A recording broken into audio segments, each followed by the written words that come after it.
السلام عليكم ورحمة الله وبركاته እንግዲህ ቤታችን ውሃም ተጠጥቶ ዛሬ መጨረሻ ሆነ አበቃ በዚህ መልኩ ሆኗል እላችኋለሁ።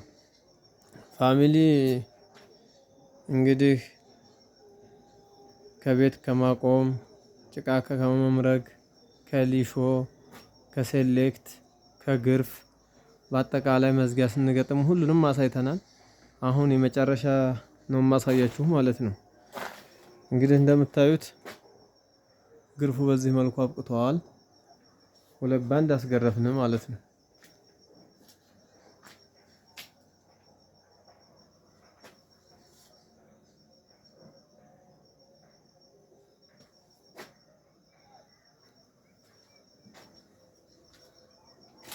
ይሄን ይመስላል ኮለልና ኮለሉ ማሻአላህ ተባረከላህ።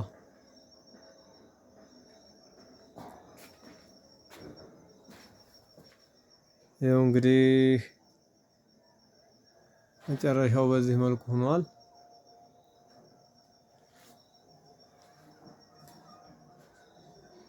የውጭውን በጨረስን እንግዲህ ኢንሻአላህ በቀለም ደግሞ ተመልሰን የምንመጣ ይሆናል። በጅብሰን በቻክ ውስጡን እንደምታዩት ከዚህ አደርሰነዋል እላችኋለሁ። ፋሚሊ ቤት በጣም አስቸጋሪ ነገር ነው። ቦታችንና ትንሽ ወቅቱም ጋር ውሃ እንደ ልብ አይገኝምና አሁን አልሐምዱሊላህ ውሃም እንደፈለግን አገኘን። አስገረፍን፣ አጠጣን፣ ከዚህ አደርሰነዋል እላችኋለሁ ፋሚሊ። ይሄ የኋላው ነው። በአጠቃላይ ጠርዝም በዚህ መልኩ ነው የወጣው። ጠርዝ የሚያወጣው ልጅ በጣም ጎበዝ ልጅ ነው። የሆነ አለ አይደል ወጣጡ ሌቨል ስትሬት አድርጎ ነው የሚያወጣው። እንግዲህ ይሄው ነው ቤቱ። ማጸዳዳት ምናምን ነው የቀረን እንጂ ዋናው ነገር እያበቃቃ ነው እላችኋለሁ። ሁሉንም ላሳያችሁ እየዟዟርኩ ማለት ነው።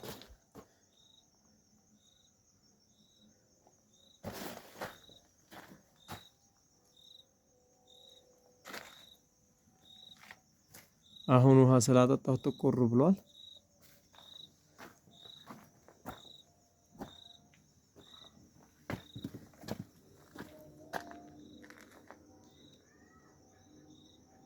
ይሄው እንግዲህ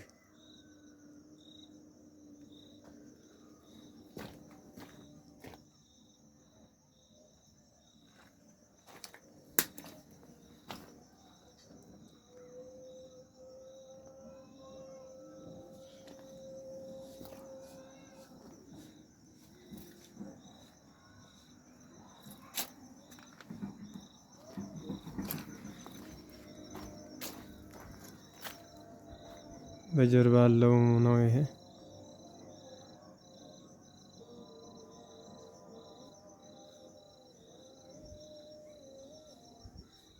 በታች ያለው ደግሞ ይሄ ነው።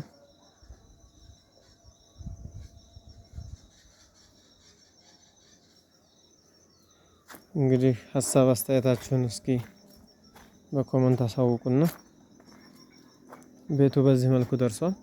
ይሄ አሰራሩ ሸክላ ቅርጽ የሚባለው በጣም ጽድት ያለ ነው። ማሻአላህ ያምራል። ቀለም ምናምን ሲቀባ ደግሞ ማለት ነው። ከቀለም በኋላ ቻናሉን ሰብስክራይብ እስኪ አድርጉት።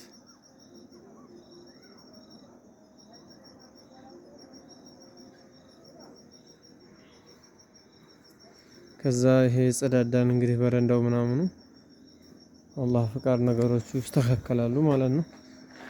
ይሄ በፈረንቸር በር ፊት ለፊት ያለው ነው።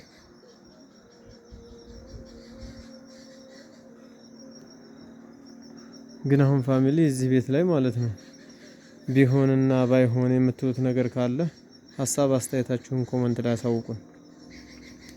እንግዲህ በምንችለው አቅም ተታግለን ከዚህ ደርሷል።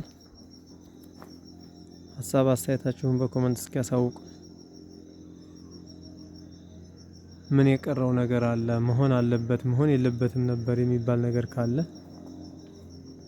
አሳውቁን። ውሃ ከዚህ ነበር ያጠራቀምነው።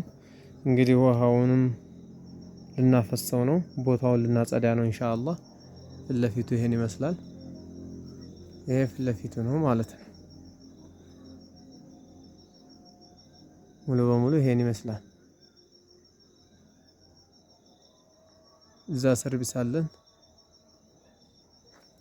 ሰርቪስና ሽንት ቤቱ ጎን በጎን አብሮት ነው የተሰራው ማለት ነው። በጣም ጽድት ያለ ነው፣ ተመርጓል። ኢንሻአላህ ተዓላ ከትንሽ ቀን በኋላ ደግሞ ውስጡን ቻክና ኮርኒስ ምናምን ነገር እናደርጋለን ብለን አስበናል። ያንንም በጋራ የምናየው ይሆናል ኢንሻአላህ።